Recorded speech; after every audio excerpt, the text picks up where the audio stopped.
اچھا یہ ابھی ہیپی نیو ایئر کے اعتبار سے میسج آ رہے تھے نا.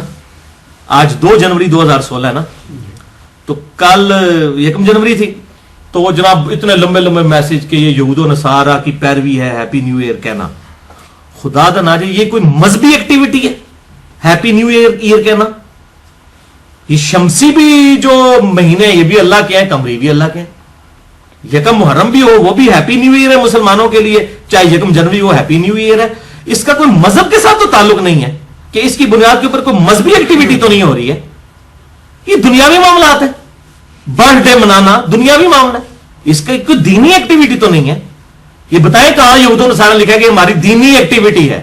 ہاں کرسمس میں والا معاملہ جو ہے وہ دینی ایکٹیویٹی ہے, اس کو نہیں ہم سپورٹ کرتے, لیکن 1 جنوری والا معاملہ ہے کوئی دینی ایکٹیویٹی تو نہیں ہے. اور میسج آ رہے ہوتے ہیں یہود و نصارہ کی پیروی, اور ان مولویوں نے اور اس قسم کے پرورٹڈ قسم کی حیضہ شدہ نیچر جو دیندار لوگ ہیں, انہوں نے جو میسج جس موبائل سے کیے ہوتے ہیں نا وہ بھی انگریزوں کا بنایا ہوا ہے. وہ نہیں ان کو یہود و نصارہ کی پیروی نظر آتی. دیکھو, اور 10 باڈی گارڈ رکھے ہوئے ہیں, انہوں نے جو اسلحہ اٹھایا ہوا ہے وہ یہود و نصارہ کا بنایا ہوا ہے. وہ گاڑیاں جس میں مولوی دندراتے پھر رہے ہیں, اور اس میں آپ کے چندوں کے پیسوں کا پیٹرول بلایا جاتا ہے. ٹھیک ہے, وہ گاڑیاں جو ہے یہود و نصارہ کی بنائی ہوئی ہیں, فریج یہود و نصارہ کے بنائے ہوئے ہیں. یہ ساری چیزیں اس میں ان کو کوئی پیروی نظر نہیں آتی. ادھر پھر آپ کو صحیح مسئلہ بتائیں گے کہ جی یہ کوئی دینی مسئلہ تو نہیں ہے نا, یہ تو دیکھیں یہ دنیاوی معاملات ہے. تو یہی تو ہم بھی کہہ رہے ہیں بھائی میرے, ہیپی نیو ایئر اگر کسی نے لکھ کے کر دیا یہ کوئی دینی ایشو ہو جائے گا.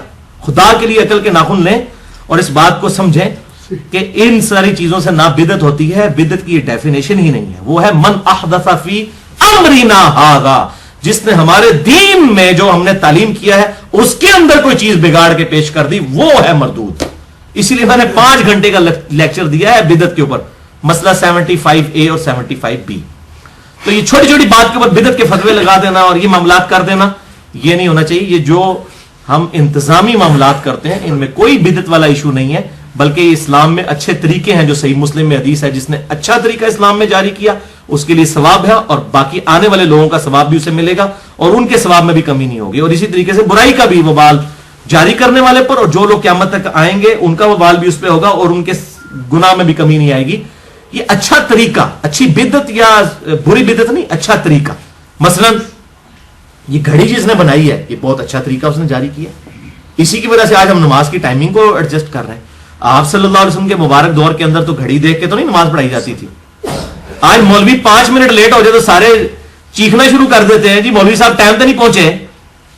ان سے پوچھو نبی صلی اللہ علیہ وسلم جب تک نہیں آتے تھے صحابہ تو نہیں جماعت کھڑی کرتے تھے. اب سنت کدھر گئی؟ اگر 7 بجے تو 7 بج کے 10 منٹ پہ بھی اگر آتا ہے نماز پڑھانے والا دین کوئی ایشو نہیں, لیکن کہیں گے نہیں اب تو ہم نے ٹائم فکس کر لی ہے. تو سنت ہے یہ دین میں ایک اچھا طریقہ ہے جو ہم نے جاری کیا ہے کہ ٹائم کو ہم نے فکس کر لیا ہے تاکہ انتظامی معاملات میں آسانی رہے, اور امت نے اس پہ اجماع کیا ہے, کسی نے اس کو بدعت قرار نہیں دیا. تو یہ اچھے طریقے, اس طریقے سے موبائل کے اوپر سافٹ ویئرز احادیث کے, قرآن پاک کی آیات کے, یہ اچھے طریقے ہیں جو اسلام کے اندر جاری ہوئے ہیں. یہ مصحف جو پرنٹ ہو رہے ہیں یہ اسلام میں اچھے طریقے ہیں جو جاری ہوئے ہیں. یہ ویڈیو بن رہی ہے یہ اسلام میں ایک اچھا طریقہ ہے جو جاری ہوا ہے.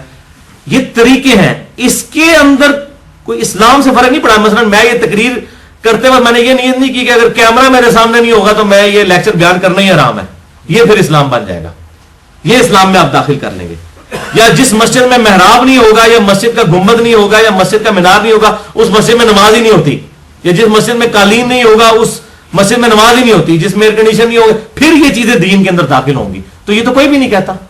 تو دین میں جس نے چیزیں داخل کی, ویسے جس نے اسلام میں اچھے طریقے جاری کیے. اب یہ اگر بوئنگ 747 کسی مسلمان نے بنایا ہوتا تو صدقہ جاریہ تھا. 1972 میں جمبو جیٹ کی پہلی پرواز شروع ہوئی ہے حج کے لیے. اس سے پہلے 5 سے 6 لاکھ بندہ صرف حج کیا کرتا تھا. یہ ایئر ٹریفک کی برکت ہے جو آج 40-50 لاکھ بندہ حج کر رہا ہے. ادروائز تو لوگ پتہ رشتہ داروں سے گلے مل کے, آپ ذرا اپنے بزرگوں سے پوچھیں, 4 مہینے کا پیدل سفر ہوتا تھا, پتہ نہیں تھا کہ بچ کے بھی آنا ہے کہ نہیں. اس وقت عرب کے لوگ بھی بڑے غریب تھے. جدے سے مکے پہنچتے ہی قافلے لٹ جاتے تھے, کتنے لوگ مر بھی جاتے تھے. تو لوگ جو ہے نا ایک حج کے موقع پر چلتے تھے تو اگلے حج میں پہنچتے تھے, اور پھر اسے اگلے حج میں واپس آتے تھے پیدل جب جاتے تھے. یا ایون بحری جہاز سے بھی جاتے تھے تو 1 مہینے کا سفر تو لگ ہی جاتا تھا. جدے کی میں پرانی کتابیں پاکستان بننے سے پہلے اگر آپ کتابیں اٹھائیں حج کی تو اس میں لکھا ہوا ہے کہ جدے سے مکے کا سفر 2 دن اور 1 رات کا ہے. 2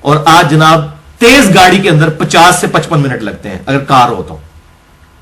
کدھر 2 دن. اور یہ اسلام میں ایک اچھا طریقہ ہوا ہے. آپ صلی اللہ علیہ وسلم نے سفر اونٹ پہ کیا, ہم جہازوں پہ کرتے ہیں. یہ سب کے سب اسلام میں اچھے طریقے ہیں. اس طریقے سے سفر کرنا, حج کے لیے مزدلفہ تک جانا, مینا تک جانا, عرفات تک, اب انہوں نے ٹرین بھی وہاں پہ اس طریقے سے. اور لوگ وہ جناب کہتے ہیں نہیں اسی پیدل ہی جانا ہے, سنت ہے. اب یہ بھی دیکھیں لوگوں کی مت ماری ہوئی ہے, پیدل جانا کوئی سنت نہیں بھائی. نبی صلی اللہ علیہ وسلم پیدل حج ہی نہیں کیا. آپ کو کس نے کہہ دیا یہ سنت ہے؟ میں نیشنل جغرافی پہ سن رہا, اب وہ اتنے ذمہ دار پروگرام بنانے والے لوگ ہیں, تو انہوں نے بھی اس میں ریکارڈ کیا. وہ ایک حبشی کا انٹرویو تھا, وہ کہتا ہے جی آپ صلی اللہ علیہ وسلم نے جو ہے وہ 60 سال کی عمر میں پیدل کیا, تو میں تو ابھی ینگ ہوں, میں کیوں نہیں پیدل کر سکتا؟ تو میں نے کہا اس غریب کو نہ اس کو پتا ہے نہ وہ سننے والے کو تو ویسے ہی نہیں پتا کہ بھائی میرے آپ صلی اللہ علیہ وسلم نے اونٹ کے اوپر کیا ہے سارے کا سارا حج, پیدل تو آپ نے کیا ہی نہیں ہے تاکہ لوگ بھی آپ کی زیارت کر لیں. نہ آپ نے کہیں فرمایا کہ پیدل کرنا جو ہے زیادہ افضل ہے. اور لوگ پیدل کے چکر میں وہ بعض کا کسی کے ساتھ بوڑھے بھی ہوتے ہیں بیچارہ, مصیبت پھر کاٹ رہے ہوتے ہیں, وہ ان کی ویل چیئر بھی ساتھ چلا رہے ہوتے ہیں اور سمجھتے ہیں کہ ہم زیادہ ثواب کما رہے ہیں. ایسا کوئی مسئلہ نہیں ہے. دین میں آسانی ہے, جس معاملے میں آسانی موجود ہے اس کو آپ نے اویل کرنا ہے. یہ کوئی سنت نہیں ہے پیدل حج کرنا. یہ آپ نے تو طواف بھی جو ہے وہ اونٹ کے اوپر کیا ہے, اور آپ صلی اللہ علیہ وسلم نے استلام بھی نہیں کیا ڈائریکٹ جا کے, چھڑی کے ساتھ ایسے اشارہ کیا حجر اسود کی طرف تاکہ امت کے لیے مصیبت نہ بن جائے. اور آج کیا عورتوں اور مردوں کا اختلاط ہوا ہوتا ہے وہاں پہ حجر اسود سے بوسہ لینے کے لیے. میں سمجھتا ہوں کہ ایسا, میں نے اپنے لیکچر میں بھی کہا ہے, ایسا بوسہ حجر اسود کا لینا جس میں مردوں کا عورتوں سے اختلاط ہو اور عورتوں کا مردوں سے اختلاط ہو, یہ حرام ہے. ثواب تو اس پہ کیا ملنا ہے, یہ گناہ کا کام ہے اگر آپ اس قسم کا بوسہ لیتے ہیں. آپ رش آورز میں نہ جائیں, اور جہاں ایسے آپ کو معاملات نظر آئے پیچھے, لیکن وہاں آپ دیکھیں کس طرح عورتیں مرد, اور بندہ پتہ نہیں زندہ مشکل سے ہی واپس نکلتا ہے جب حجر اسود تک, جو میں منظر دیکھ رہا ہوتا ہوں. آپ رات کی آخری پہر میں جائیں یا رش آورز میں نہ جائیں تو پھر آسان ہوتا ہے. تو بعض اوقات شیطان جو ہے وہ نیکی کرواتے کرواتے آپ سے بڑا گناہ کروا لیتا ہے, یہ بھی ذہن میں. اور آپ جب سے یہ موبائل آئے نا, میں کہتا ہوں اتنا بڑا فتنہ بن گئے ہیں یہ, کہ یہ موبائل فون کے ذریعے اب صرف اپنے تک تو رہا ہی نہیں ہے, وہ لوگ ویڈیوز لوگوں کی بھی بنا رہے ہوتے ہیں. جڑے تھے پیڑے وہ لاہور بھی پیڑے, جو ادھر برے ہیں وہ لاہور جا کے بھی برے ہوں گے. کعبے جا کے کوئی سوئچ تو نہیں آن ہو جانا کہ یہاں سے جس کو بدنگاہی کی عادت ہے وہاں نہیں کرے گا. تو اس قسم کے معاملات میں احتیاط کرنی چاہیے. اور پھر یہ بڑی حیران کن بات ہے کہ اپنی تصویریں بنا بنا کے ان کو فیس بک پہ چڑھانا احرام کی حالت میں, یہ آپ نے اللہ کے لیے کیا ہے حج اور عمرہ یا لوگوں کے لیے کیا ہے؟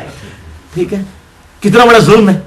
میری الحمدللہ کئی دفعہ حاضری ہوئی ہے لیکن میں نے کبھی اپنی تصویر نہیں کھنچوائی. یہ حالانکہ میں جائز سمجھتا ہوں تصویر کھنچوانے کو, لیکن ضرورت کیا ہے یہ کام کروانے کی؟ اللہ سے ڈر جائیں. یہ اللہ تعالیٰ کے لیے کام کر رہے ہیں تو اللہ تعالیٰ الحمدللہ ان چیزوں کو لکھنے والا ہے. پھر اوپر سے اس قسم کے کرنا, اور پھر جناب وہ اپنی سیلفیاں بنا بنا کے وہ آئے دن اپ ڈیٹ کرتے رہنا فیس بک کے اوپر, اور کمال, اور اپنی فیملیز کی بگ پکچرز بھی چڑھائی ہوئی ہوتی ہیں لوگوں نے. ظلم کی انتہا ہے. اور ایسی ایسی عورتوں کی جنہوں نے بیچاریوں نے پوری پوری زندگی نکاح کیے ہوئے ہیں, بوڑھے وقت میں ان کی اولادوں نے اپنی ماں بہنوں کی ان کی تصویریں بھی اب چڑھا دی ہیں فیس بک کے اوپر. جن لوگوں نے مطلب پوری زندگی جو ہے وہ پردے کے اندر گزاری ہوئی ہے, ان کے پردے بھی اتروا دیے آ کے.